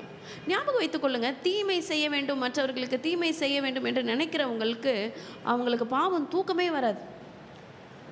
நன்மை செஞ்சுட்டு ஹாப்பியாக ஜாலியாக அந்த நேரத்தில் நமக்கு என்ன சாப்பாடு இருக்கிறதோ அதை சாப்பிட்டுட்டு நம்ம ஹாப்பியாக இருக்கலாம். ஆனால் இவங்களுக்கு ஒரு பிரச்சனை வர வைக்கணும், இவங்களுக்கு ஒரு தீமையை வர வைக்க வேண்டும் என்று நினைத்து கொண்டே இருப்பவர்களுக்கு அவங்களோட மைண்டு, அவங்களுடைய இருதயம், தே ஆர் வெரி பிட்டி, அவங்க ரொம்ப பாவம். அப்போ இடைவிடாமல் பொல்லாப்பை பிணைக்கிறாங்க, வழக்குகளை உண்டு பண்ணுகிறவர்களாக அவங்க இருக்காங்க. தேவஜனமே, இப்பேற்பட்ட மனிதர்களை நம்மால் திருத்த முடியாது. இவர்களிடத்திலிருந்து நீங்கள் தூரமாக இருங்க. அப்போ நம்ம எப்படி ஒரு மனுஷனை திருத்த முடியும்? நிச்சயமாக ஒரு மனுஷனால் இன்னொரு மனுஷனை திருத்தவே முடியாது. அப்போ எப்படித்தான் ஒரு மனிதன் திருந்துவான் என்றால், அவன் அப்பேற்பட்ட ஒரு கடினமான சூழ்நிலைகளின் வழியாக அவன் கடந்து போகும் பொழுது அவன் அந்த பழைய வழியை விட்டு திரும்புறதுக்கான வாய்ப்பு இருக்கிறது. ஃபஸ்ட்டு இன்னொரு சாத்தியக்கூறு, ஒரு மனுஷன் திருந்துவதற்கு கர்த்தருடைய ஆவியானவர் அவனுக்குள்ள இடைப்படும் பொழுது அவன் திருந்துவதற்கான வாய்ப்பு இருக்கிறது. அப்போ நிச்சயமாக நம்ம ஒரு மனுஷனை கவுன்சிலிங் கொடுக்கறது மூலமாகவோ, ஒரு மனுஷங்கிட்ட பேசுறதுக்கு மூலமாகவோ அவன் தன்னுடைய தவறை திருத்தி கொள்வதற்கு வாய்ப்புகள் மிகவும் குறைவாகத்தான் இருக்கிறது. ஒன்று அவனே மாறணும், இல்லை கர்த்தர் மாற்றணும். இந்த 2 விஷயம் பண்ணாதான் அவன் தன்னுடைய வழியை விட்டு திரும்புவதற்கான வாய்ப்புகள் இருக்கிறது. அடுத்த பகுதிக்கு நேராக நம்ம கடந்து செல்ல போகிறோம். அடுத்த பகுதி 20ஆம் வசனத்தில் இருந்து 24ஆம் வசனத்தை வரைக்கும் தீங்கு செய்கிற ஒரு ஸ்திரீயினிடத்தில் இருந்து எப்படி ஒருவன் தப்பித்து கொள்ள வேண்டும் என்று சொல்லப்பட்டு இருக்கிறது. என் மகனே, உன் தகப்பனின் கற்பனையை காத்துக்கொள், உன் தாயின் போதகத்தை தள்ளாதே. அப்போ இந்த வேர்ட்ஸ், இந்த ப்ராவர்ப் நிறைய இடத்துல ரிப்பீட் ஆகிருக்கு. உன் தகப்பனுடைய கற்பனையை காத்துக்கொள், உன் தாயின் போதகத்தை தள்ளாதே என்று. அப்போ அந்த காரியங்களை நீ எப்பொழுதும் உன்னுடைய இருதயத்திலே அணிந்து உன்னுடைய கழுத்திலே கட்டிக்கொள். இப்போ கழுத்தில் கட்டிக்கொள்ளுகிற காரியமானது நமக்கு ஒரு எப்பவுமே நம்மளை ஒரு ரிமெம்பர் பண்ணிகிட்டே இருக்கும். பெண்கள் திருமணமான பிறகு தமிழ்நாட்டு கலாச்சாரத்தின்படி அவர்கள் அந்த திருமாங்கல்யத்தை அவங்க அணிகிறாங்க. அந்த ஒரு காரியம் வெளியில் ஒரு ஐடென்டிட்டியாகவும் அது காணப்படுகிறது. அது மாத்திரமல்ல, அந்த கழுத்தில் ஒரு காரியத்தை கட்டி நம்ம தொங்க விடும் பொழுது it keeps reminding that I belong to so and so, என்னுடைய கணவர் இவர் அப்படிங்கிறத ஒரு விஷயம் ரிமைண்ட் பண்ணிகிட்டே இருக்கும். அப்போ இந்த இடத்துல வசனம் சொல்லுகிறது, உன்னுடைய தகப்பனுடைய கற்பனையை நீ காற்றுக்கொள்ள வேண்டும், உன்னுடைய தாயினுடைய போதகத்தை தள்ளக்கூடாது, அவைகளை உன்னுடைய கழுத்தில் நீ போட்டுக்கொள்ள வேண்டும் என்று சொல்லுகிறது. அப்போது அந்த போதகமானது, அந்த கற்பனையானது it will keep reminding you. நீ ஒரு தவறு செய்யாதபடிக்கு உன்னை என்ன பண்ணிகிட்டே இருக்குமா, அது ரிமைண்ட் பண்ணிகிட்டே இருக்கும், உன்னை சொல்லிகிட்டே இருக்கும், உன்னை நடத்துக்கிட்டே இருக்கும். அப்போது இந்த இடத்துல சொல்லியிருக்காங்க, நீ நடக்கும் பொழுது அது உனக்கு வழிகாட்டும், நீ படுக்கும் பொழுது அது உன்னை காப்பாற்றும், நீ விழிக்கும் போது அது உன்னோட சம்பாஷிக்கும். அப்போ நம்மளுடைய பிள்ளைகளுக்கு நம்ம கொடுக்குற அட்வைசஸ்ஸு சரியான அட்வைசஸாக இருக்கான்னு சொல்லிட்டு நாமும் யோசித்து பார்க்கணும். அப்போது நாம் கர்த்தருடைய ஆலயமாக இருக்கிற கர்த்தருடைய ஆவியானவரை பெற்ற நம்மளுடைய பிள்ளைகளுக்கு தவறான ஆலோசனைகளை நம்ம சொல்லிடக்கூடாது. எங்கள் அம்மா இப்படி தான் சொன்னாங்க, அதனால தான் நான் இப்படி செஞ்சேன், எங்கள் அப்பா இப்படி தான் அட்வைஸ் பண்ணார், அதனால தான் நம்ம இப்படி பண்ணேன். நம்ம என்ன அட்வைஸஸை நம்ம குழந்தைங்களுக்கு நம்ம கொடுக்குறோம்? ஏன்னா பைபிள் சொல்லுது, உன் தகப்பனுடைய கற்பனை நீ காத்துக்கணும், உன் தாயினுடைய போதகத்தை நீ தள்ளக்கூடாது. அப்போ நம்ம கொடுக்குற அட்வைசஸ்ஸு கர்த்தருடைய பார்வைக்கு சரியான அட்வைசஸாக இருக்கிற காரியமாக கொடுக்க வேண்டும். இப்போ இந்த இடத்துல இந்தந்த சேஃப்டி ப்ரிகாஷன்ஸ் எல்லாம் எடுக்கணும்னு சொல்லிட்டாங்க. அந்த போதகமானது இப்படியெல்லாம் உன்னை வழிகாட்டும் என்று சொல்லிட்டாங்க. லாஸ்ட்டாக 24வது வசனத்தில் சொல்லியிருக்கு, துன்மார்க்க ஸ்திரீக்கும் இச்சகம் பேசும் நாவுடைய பரஸ்திரீக்கும் உன்னை அது விலக்கி காக்கும். நம்ம வாழ்ந்து கொண்டிருக்கிற இந்த கடைசி காலமானது பாவம் நிறைந்த, அதிக அளவு பாவம் நிறைந்த இடமாக காணப்படுகிறது. அப்போ பரஸ்திரீகள் எங்கேயோ இருக்கிறாங்க, எந்த இடத்துலையோ இருக்காங்க, எவ்வளோ தூரமாக இருக்கிறாங்க. No no no, very very common. ரொம்ப ரொம்ப காமனாக இந்த அடல்ட்ரி, இந்த விபச்சார பாவமானது ரொம்ப காமனாக நம்மளுடைய கம்யூனிட்டியில் இப்போ அப்படியே பரவி கிடக்குது. அப்போ எப்படி தப்பித்து கொள்ள முடியும்? இந்த போதகத்தை எல்லாம் இருதயத்தில் வைத்து கொள்ளும் பொழுதுதான் தப்பித்து கொள்ள முடியும் என்று வேதம் சொல்லுகிறது. அது உன்னை துன்மார்க்க ஸ்திரீக்கும் இச்சகம் பேசும் நாவுடைய பரஸ்திரிக்கும் விலக்கி காக்கும். அது உன்னை லீட் பண்ணும், அது உன்னை பாதுகாக்கும், அது உன் கூட பேசும்னு சொல்லி ஆண்டவர் சொல்லியிருக்கிறார். இப்போ நம்முடைய பிள்ளைகளை நாம் எப்படி வளர்க்கணுன்ற காரியங்களை திரும்பி திரும்பி திரும்பி திரும்பி நீதிமொழிகளின் வாயிலாக தேவனாகிய கர்த்தர் நம்மோடு கூட பேசி கொண்டிருக்கிறார். அப்போ அந்த கமாண்ட்மெண்ட் அப்படிங்கிறது ஒரு விளக்கை போல இருக்கிறது. அந்த கமாண்ட்மெண்ட்டுங்கிறது எதை போல இருக்கிறது? விளக்கு. கட்டளையே விளக்கு, வேதமே வெளிச்சம், போதக சிச்சையே ஜீவ வழி என்று ஆண்டவருடைய வசனம் சொல்லுகிறது. இப்போ நம்மை சார்ந்து இருக்கிற பிள்ளைகள், உங்கள் செல் குரூப்ஸில் இருக்கிற பிள்ளைகளுக்கு நாம் இப்பேற்பட்ட காரியங்களை நாம் போதித்து அவர்களுக்கு அறிவுரை சொல்ல வேண்டிய கட்டாயத்துக்குள்ளே நம்ம இருக்கிறோம். நீங்கள் தேவனுடைய ஆலயமாய் இருக்கிறீர்கள். அப்போ உங்களுடைய சரீரத்தினாலும் சரி, உங்களுடைய ஆவியினாலும் சரி, நீங்கள் தேவனுக்கு மகிமை செலுத்த தான் வேண்டுமே தவிர உங்கள் சரீரமானது கரைப்பட்டு விடாதபடிக்கு நாம் பார்த்து கொள்ள வேண்டும். அப்போ பரஸ்திரியானவள் அந்த அந்த காரியங்களை கெடுக்கும்படிக்கு வந்து அப்ரோச் பண்ணாலும் உங்களுக்கு உள்ளே இருக்கிற ஆண்டவருடைய அந்த போதகமானது அதை ரிஜெக்ட் பண்ணணும் என்று ஆண்டவர் சொல்லியிருக்கிறார். அப்போ அந்த காலகட்டத்தில் அந்த பாவமானது இருந்தது தான், இல்லைன்னு சொல்லலை. ஆனால் இப்பொழுது மிகவும் மிகவும் மிகவும் அதிகமாக பெருகி இருக்கிறது. அப்போ 25லேருந்து 29வது வசனம் வரைக்கும் சொல்லுகிற காரியங்கள் என்ன அப்படின்னா, என்ன டேமேஜ் நடக்கும் அடல்ட்ரி செய்கிறது மூலமாக, விபச்சாரம் செய்கிறது மூலமாக என்ன டேமேஜ் நடக்கும் என்று சொல்லுகிறது. அந்த ஸ்திரீனுடைய அழகை உன்னுடைய இருதயத்தில் இச்சியாதே, அவள் தன் கண் இமைகளால் உன்னை பிடிக்க விடாதே. வேசி நிமித்தம் ஒரு அப்ப துணிக்கியும் இறக்க வேண்டியதாக இருக்கும். விபசாரியானவள் அருமையான உயிரை வேட்டையாடுகிறாள். Because she demands everything. அப்போ அந்த ஒரு பாவம் செய்யும் பொழுது அந்த பாவத்தை வைத்து அவங்க டிமாண்ட் பண்ணுறாங்க.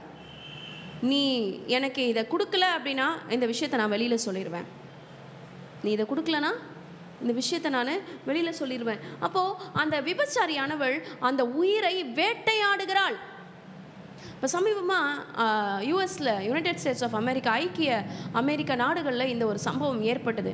ஒரு சாதாரணமான ஒரு இன்னசென்ட்டான ஒரு பையன், அவன் அவசியமில்லாத ஒரு பெண் கிட்ட இந்த மாதிரியான ஒரு பாவத்தில் அவன் ஈடுபட்ட பிறகு அவள் டிமாண்ட் பண்ண ஆரம்பிக்கிறா. இவனும் பணத்தை கொடுத்துக்கிட்டே இருக்கான். அவங்க அம்மா அப்பாவுக்கு தெரியாமல் அவனும் பணத்தை கொடுத்துக்கிட்டே இருக்கான். அவனுடைய அந்த ஃபீஸ்லேருந்து எடுத்து கொடுத்துக்கிட்டே இருக்கான். அப்போ ஒரு கட்டத்தில் அவள் கேட்ட தொகையானது ரொம்பவும் அதிகமாக இருக்கும் பொழுது அந்த ஸ்ட்ரெஸ்ஸை அவனால் தாங்க முடியாமல் எங்கே தன்னுடைய அவமானம் வெளியில் வந்துவிட போகிறது என்று தன்னுடைய உயிரை அவன் மாய்த்து கொண்டான். அவர்களுடைய அம்மா அப்பாவுக்கு அவங்க ஒரே பையன். அப்போது வெளிநாட்டுக்கு அனுப்பி வைக்கிறாங்க, என் குழந்தை நல்லா படிக்கணும் அப்படின்றதுக்காக. ஆனால் இப்படி ஒரு டீச்சிங் அந்த பிள்ளைக்கு இல்லாததுனால, தன்னை காத்து கொள்ள முடியாததுனால, அந்த பாவத்தில் அந்த பிள்ளை விழுந்ததுனால தன்னுடைய உயிரையே அவன் மாய்த்து விட்டான். அப்போது இந்த மாதிரியான பாவத்தை செய்கிற அந்த ஸ்திரீ கண்ணிமைகளினால உன்னை பிடிக்க விடாதே என்று சொல்லுகிறாங்க. அதே மாதிரி அருமையான உயிரை வேட்டையாடுகிறாள். அடுத்தது வஸ்திரம் வேகாமல் மடியில் எவ்வளோ நேரம் நெருப்பை வைத்துக்கொள்ள முடியும்? அப்போ எவ்வளோ நேரம் அந்த ஒரு பாவத்தை மூட முடியும்? அது வந்து ஒரு நெருப்பு மாதிரி, அதை எப்படி எவ்வளோ நேரம் மடியிலேயே வச்சுக்கிட்டு அதை மூடிட்டே இருக்க முடியும்? How long, how many days, how many months?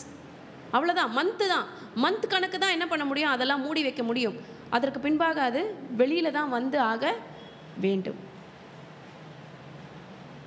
தன் கால் சுடாமல் எவனாவது தழலின் மேலே நடக்க முடியுமோ? நெருப்பு மேலே நடக்க முடியுமா? நடக்க முடியாது. அதே போல் இன்னொரு ஒரு விஷயத்தை இந்த இடத்துல சாலமன் சொல்லியிருக்காரு. பிறனுடைய மனைவியினிடத்தில் பிரவேசிப்பவனும் அப்படியே அவளை தொடுகிற எவனும் ஆக்கினைக்கு தப்பான் என்று ஆண்டவர் சொல்லுகிறார். தேவஜனமே, இது ரொம்ப ரொம்ப குவைட் காமனாக இப்போ நம்மளுடைய சொசைட்டியில் நடந்து கொண்டு இருக்கிறது. அதனால தான் நம்மளுடைய ஆலயத்தில் நம்ம கணவன் மனைவிக்கு நடுவில் இருக்கிற அந்த உறவை, திருமண பந்தத்தை நம்ம ஸ்ட்ரெங்தன் பண்ணுறோம். அப்போ மனைவியானவள் கணவனுக்கு மேலே ஒரு கவரிங் போடணும், கணவனானவர் மனைவிக்கு மேலே ஒரு கவரிங் போடணும். அப்போ இந்த காரியம், இந்த ஒரு வேலி போடவில்லை என்றால் என்ன நடக்கும் அப்படின்னா, வெளியில் இருக்கிற ஒரு நபர் நம்மளுடைய குடும்பத்துக்குள்ளே நுழைகிற ஒரு ஆப்பர்ச்சுனிட்டியை, ஒரு கதவை நம்மளே திறந்து விடுகிற மாதிரி இருக்கிறது. அப்போ தேவனாகிய கர்த்தர் உண்டு பண்ணின இந்த மேரேஜ்ங்கிற ஒரு இன்ஸ்டிடியூஷனை, தேவன் சொல்லியிருக்கிற ஒரு கட்டளை, கணவனானவன் மனைவியை அன்பு செய்ய வேண்டும், மனைவியானவள் கணவனுக்கு கீழ்ப்படிய வேண்டும்.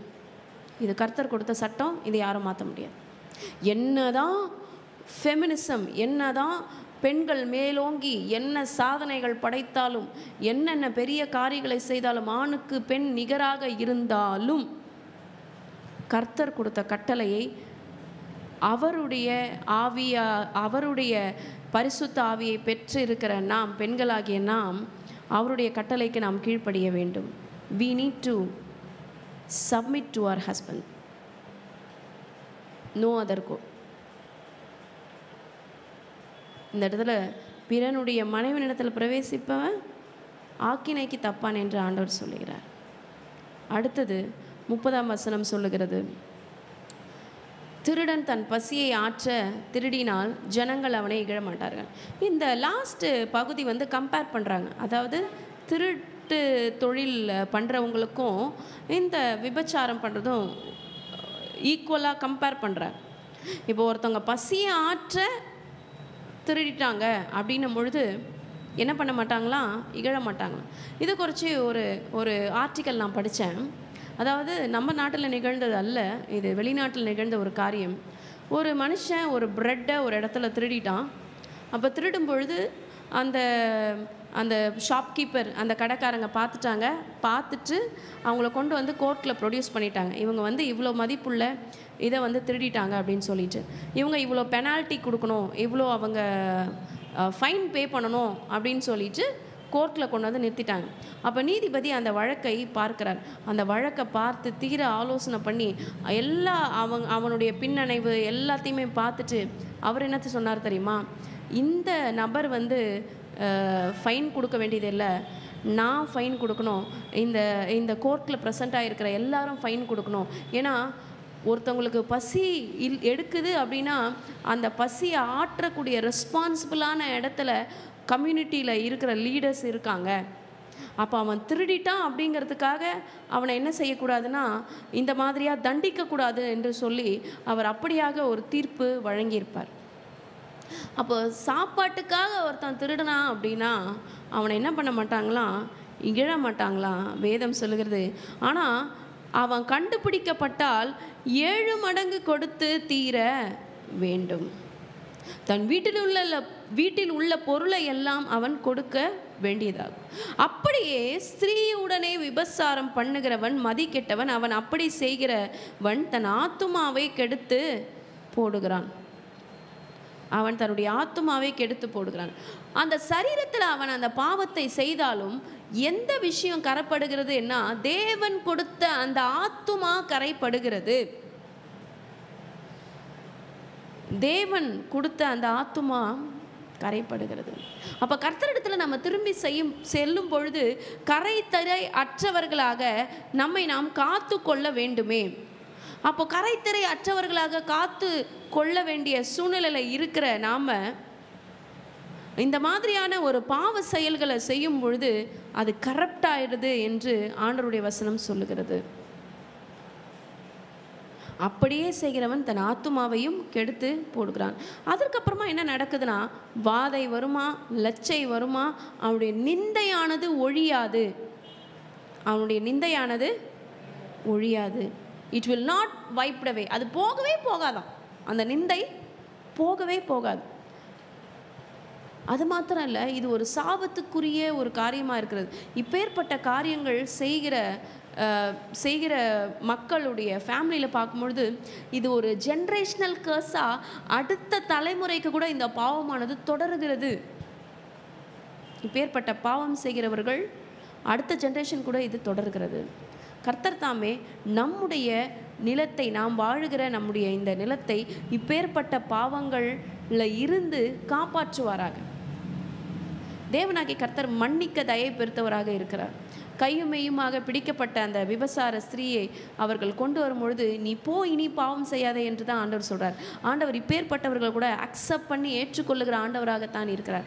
ஆனால் ஆண்டவர் எதிர்பார்க்கிற ஒரு காரியம், மனம் திரும்ப வேண்டும், மனம் திரும்ப வேண்டும். ஆனாலும் இப்பேற்பட்ட ஸ்திரீகளிடத்திலிருந்து எப்படி எச்சரிக்கையாக இருக்க வேண்டும் என்று இந்த வசனங்கள் நமக்கு சொல்லியிருக்கிறது. ஸ்திரீயை பற்றிய எரிச்சல் புருஷனுக்கு மூர்க்கத்தை உண்டு பண்ணும், அவன் பழிவாங்கும் நாளிலே தப்ப விடான் என்று இங்கே சொல்லுகிறது. அப்போ தேவனாகிய கர்த்தர் நமக்கு அப்பேற்பட்ட ஞானத்தை, அண்டர்ஸ்டாண்டிங்கை கொடுப்பாராக. என்ன காரியங்களை நம்ம பேசணும், எப்பொழுது பேசணும், சரியான நேரத்தில் நம்ம பேசணும், சரியான நேரத்தில் நம்ம அமைதியாகவும் இருக்கணும். அப்போ அப்பேற்பட்ட ஒரு ஞானத்தை தேவனாகிய கர்த்தர் நமக்கு கொடுப்பாராக. தேவனாகிய கர்த்தருடைய வசனத்தை இந்த இடத்துல நம்ம தியானித்தோம். எச்சரிக்கையாக இருங்கள், நீங்கள் தேவனுடைய ஆலயமாய் இருக்கிறீர்கள். Beware, you are the temple of God. நிறைய காரியங்களை குறித்து தேவன் நம்மோடு கூட பேசினார். நம்ம கடனுக்கு ஷூரிட்டியாக நிற்கும் பொழுது நம்ம என்ன செய்ய வேண்டும், சோம்பேறியாக இல்லாதபடிக்கு நம்மளுடைய வேலையில் ஜாகிரதையாக இருக்க வேண்டும். கர்த்தர் என்னென்ன காரியங்களை அருவருக்கிறார், பரஸ்திரியின் இடத்திலிருந்து எப்படி தப்பித்து கொள்ள வேண்டும் என்ற பல காரியங்களை தேவன் இந்த அதிகாரம் மூலமாக பேசினார். வாங்க இப்பொழுது ஆண்டவருடைய சமூகத்தில் நம்மை ஒப்பு கொடுப்போம்.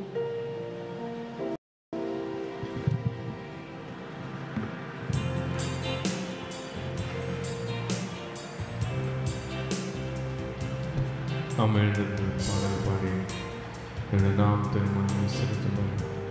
கர்த்தரிடத்தில் ஆண்டவர் அருவருக்கிற காரியங்கள் நம்மிடத்தில் ஏதாவது இருந்தால் ஒரு ருசியான சாரி கேட்டு, ஆண்டவரே என்னை மன்னிக்க தகப்பனே, என்னை மன்னிக்க தகப்பனே, ஆண்டவர் சாரி கேட்டு ஆண்டவர் சமத்தை நம்ம ஒப்பு கொடுக்கலாமா? பரிசுத்த கூட்டம் நடுவில் ஜோதி தீரம் சுத்த ஜோதியே ஆரூபியே யுவேலையில் ஆடியா நெஞ்சம் வாரிரோ ஆரூபியே யுவேலையில் ஆடியா நெஞ்சம் வாரிரோ. பாரும் தந்தையே, பாரும் தந்தையே, எந்த உள்ளத்தை யாரும் காணாவுள் அலங்கோலத்தை பாரும் தந்தையே, எந்த உள்ளத்தை யாரும் காணாவுள் அலங்கோலத்தை மனம் நொந்து மருது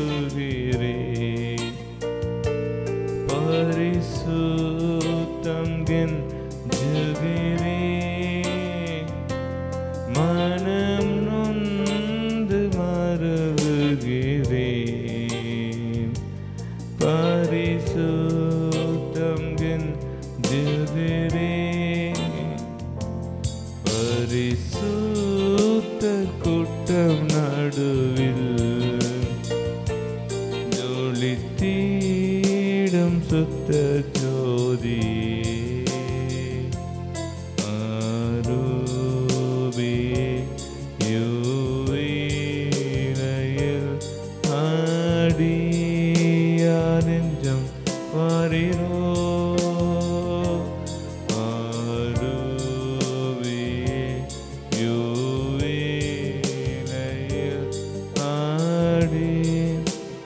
நெஞ்சம்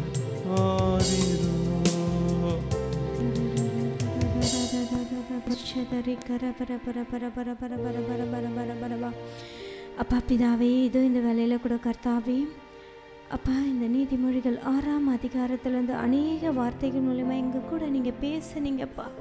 நாங்கள் உம்மோட ஆலயமாக இருந்தோம், நாங்கள் எத்தனை வித தவறுகள் செய்தோம், எங்கெங்கெல்லாம் நாங்கள் விலகி போனோம் என்று இந்த அதிகாரத்தை மூலமாக எங்கள் கூட நீங்கள் பேசினமைக்காக உமக்கு நாங்கள் நன்றி செலுத்துகிறப்பா.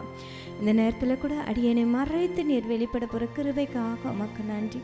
இயேசுவின் நாமத்தில் செபிக்கிற ஜீவனுள்ள நல்ல பிதாவே, ஆமென், ஆமென், ஆமென். நீதிமொழிகள் 6ஆம் அதிகாரம் 16ஆம் வசனம். 6 காரியங்களை கர்த்தர் வெறுக்கிறார், 7 அவருக்கு அருவருப்பானவைகள். 23 கட்டளையே விளக்கு, வேதமே வெளிச்சம், போதக சிற்சியே ஜீவ வழி. 24 அது உன்னை துன்மார்க்க ஸ்திரீக்கும் இச்சகம் பேசும் நாவுடைய பரஸ்திரிக்கும் விலக்கி காக்கும். ஆமென், ஹல்லேலூயா. இந்த வசனத்தில் நாம் பார்க்குறோம், அவர் 6 காரியங்களை வெறுக்கிறாரா, 7 அவருக்கு அருவருப்பாக இருக்கிறதுன்னு சொல்லிட்டு அதை நம்ம தொடர்ந்து வாசித்தோம். நிறைய விளக்கங்களை நம்ம பேசணும். மேட்டிமையான கண், பொய் நாவு, குற்றமற்றவர்களே ரத்தம் சிந்தும் கை என்று அப்படியாக 6 காரியங்களை 7 அவருக்கு அருவருப்பாக இருக்கிறது நம்ம பார்த்தோம். இந்த நேரத்தில் ஆண்டவர் என்னோட கூட பேசிக்கொண்டு இருக்கிறார். நான் எந்தெந்த இடத்துலாம் ஆண்டவரோட கட்டளையை விட்டு, வேதத்தை விட்டு, அவரோட போதக சிற்சியை விட்டு நான் எங்கெங்கெல்லாம் தூரமாக போனேன் அப்படின்னு சொல்லிட்டு ஆண்டவர் இந்த நேரத்தில் பேசுகிறாரு. நான் தேவனுடைய ஆலயமாக இருந்தும் நான் நிறைய இடத்துல ஆண்டவருக்கு பிரியமில்லாத பொய் சொல்லியிருக்கேன், அவருக்கு பிரியமில்லாததை நான் கண்கள்னால பார்த்துருக்கேன். ஒரு மொபைலில் கூட நான் எடுத்தேன்னா அவருக்கு அருவருப்பான காரியமாக தான் இருக்கும். ஆனால் அது எனக்கு தெரிஞ்ச கொஞ்ச நேரம் தானே, நம்மளை யார் பார்க்குறாங்க அப்படின்னு சொல்லி எத்தனையோ முறை நான் ஆண்டவருக்கு பிரியமில்லாத காரியத்தை நான் பார்த்துருக்கேன். எங்கெல்லாம் ஆண்டவர் போகக்கூடாது என்று சொல்லியிருந்தாரோ அந்த இடத்துக்கெல்லாம் நான் போய் நின்று இருக்கேன். அது மட்டும் இல்லை, இச்சகத்தை கூட, இச்சையான காரியங்களை கூட நான் இந்த நேரத்தில் செய்தது ஆண்டவர் எனக்கு உணர்த்துறாரு.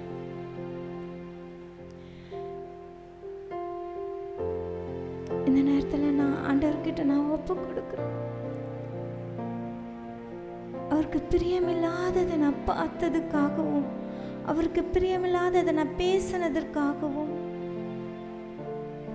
அவருக்கு எதெல்லாம் அருவருப்பான காரியங்கள்லாம் செய்யக்கூடாதுன்னு சொன்னார் அதெல்லாம் நான் செய்ததுக்காகவும் நான் இந்த நேரத்தில் நான் மன்னிப்பு கேட்க, நம் அனைவரும் இந்த நேரத்தில் அப்படியே ஒருமனப்பட்டு, நான் உங்கள் ஆலயம்ப்பா, நான் உங்கள் ஆலயமாக இருந்து உமக்கு பிரியமில்லாததெல்லாம் நான் செய்துட்டேன்ப்பா, என்னை ஒரு விஷயம் நீங்கள் மன்னிங்கன்னு சொல்லி அவர்கிட்ட நம்ம அப்படியே ஒப்பு கொடுக்கலாமா?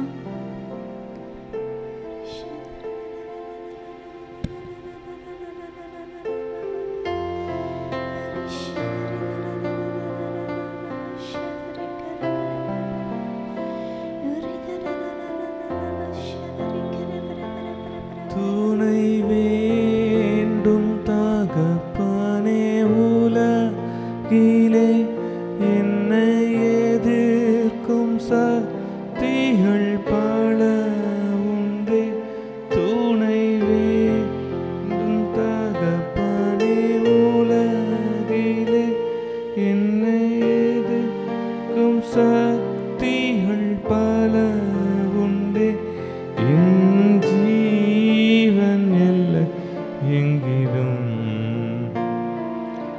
பரிசுத்தம் என எழுதும்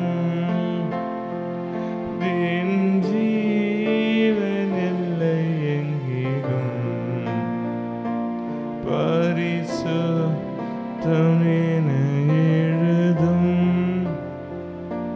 பரிசு கூட்டம் நடுவில் ஜொலித்தீடும் சுத்த ஜோதியே ஆரோபியே யுவேலையில் ஆடி யார் நெஞ்சம் வாரீரோ ஆரோபியே யுவேலையில் நாடி யார் நெஞ்சம் வாரீரோ.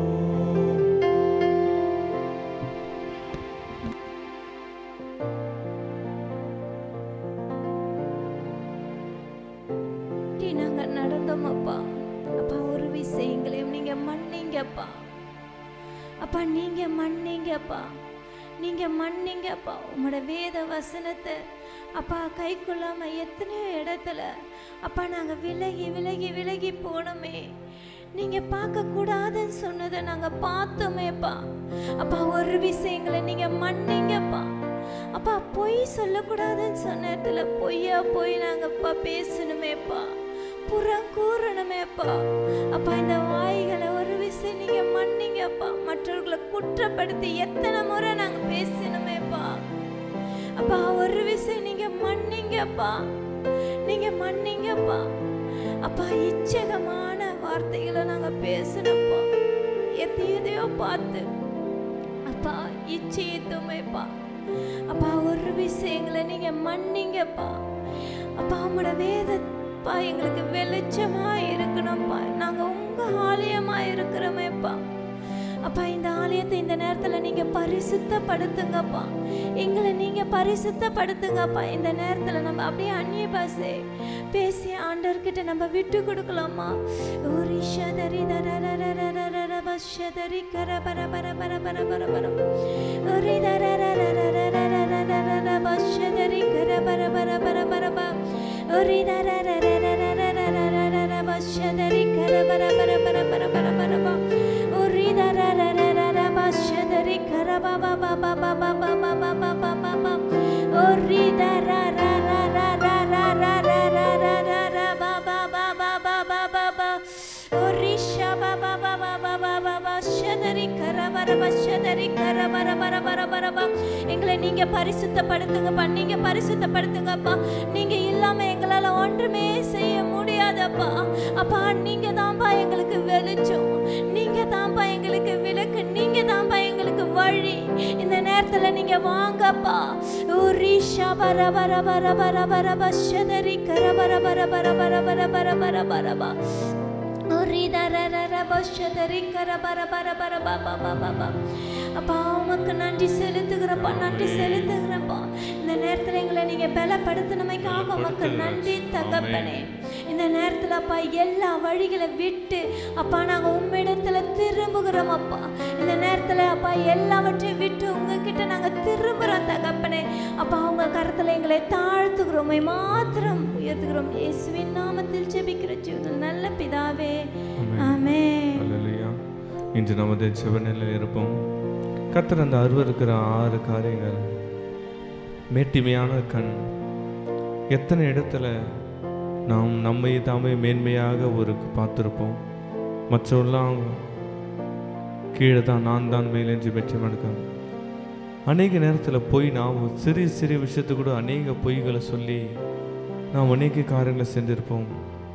குற்றமற்றனுடைய இரத்தம் சிந்தும் கை. அநேக முறையில் நாம் தவறு செய்துவிட்டு குற்றமே செய்யாத நபர் மேலே அந்த பழிகளை போட்டுட்டுப்போம். துர் ஆலோசனை பிழைக்கும் இனி இருதயம். அநேக நேரத்தில் நம்மளே தவறு யோசித்துச்சு அநேக கெட்ட கெட்ட காரியங்களோட நம்ம ஆலோசனை செய்து அநேக நேரத்தில் அதையே நாம் யோசித்து கொண்டு வந்திருப்போம். 5வது, தீங்கு செய்வதற்கு விரைந்தோடும் கால்.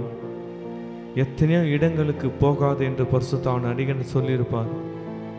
மீண்டும் மீண்டும் அந்த இடத்துக்கு நம்ம திரும்ப போகும். அந்த ஸ்தலத்துக்கு போகாதுன்னு சொல்லி திரும்ப திரும்ப நம்ம அந்த இடத்துக்கு நம்ம போயிட்டு ஓடி போயிருப்போம். அபத்தம் பேசும் பொய் சாட்சி, ஏதாவது ஒரு சிறிய பிரச்சனையில் நம்ம கேள்வி கேட்கும்போது நாம் செய்த தவறை அப்படியே மறைத்து விட்டு நான் செய்யவில்லை என்று அப்படியே நாம் சாட்சி சொல்லுவோம். கடைசியாக சகோதரருக்கு விரோதத்தை உண்டு பண்ணுதல். நாம் பேசும்போது, 2 பேர் பேசும்போது எதை நாம் பேசுகிறோம்? உண்மையான பிரச்சனை கூட இருக்கலாம், ஆனால் நாம் பேசும்போது அது சகோதரர்களுக்கு குடும்பத்துக்குள்ள சமாதானமான ஒரு பேச்சாக இருக்கிறதா? நான் பேசும்போது அது சகோதரத்தை விரோதத்தை உண்டு பண்ணுதா, சமாதானத்தை உண்டு பண்ணுதா? நாம் பேசின பேச்சினால் எத்தனை குடும்பங்களில் திரும்ப பிரிவினைகள் வந்திருக்கு. இன்று நாம் கர்த்தரிடத்தில் ஒப்பு கொடுப்போமா? இந்த 7 காரியங்கள் ஏதாவது நாம் ஒரு குறைப்பட்டிருந்தா கூட கர்த்தர் அது அருவருக்கிற காரியங்கள், அருவருக்குன்னா ஒரு அபாமினேஷன், கர்த்தர் அது முற்றிலும் வெறுக்கிற காரியமாக இருக்கிறது. கர்த்தர் வெறுக்கிற காரியங்கள் நம்ம இடத்துல இருந்தால் கர்த்தர் நம்மளால் எப்படி பிரியமாக இருக்க முடியும்? ஒருவேளை இந்த 7 காரியங்கள் ஏதாவது நாம் குறைப்பட்டிருந்தால் இன்றைக்கு ஆண்டவர் நம்மோடு பேசி கொண்டு இருக்கிறார். அதை நாம் அறிக்கை செய்து விட்டு விடுவோம். ஒருவன் தன் பாவங்களை அறிக்கையிட்டால் பாவத்தை மன்னித்து அவனை சுத்திகரிப்பதுக்கு அவர் நீதியும் உண்மையும் நீதி உள்ளவராக இருக்கிறார் சொல்கிறார். இந்த 7 காரியங்கள் ஏதாவது ஒரு காரியத்தில் நம்ம மிஸ் ஆனால் கூட அது கர்த்தருக்கு அருவருப்பானதான். இன்றைக்கு நாம் கர்த்தரிடத்தில் ஒப்பு கொடுத்துலாமா?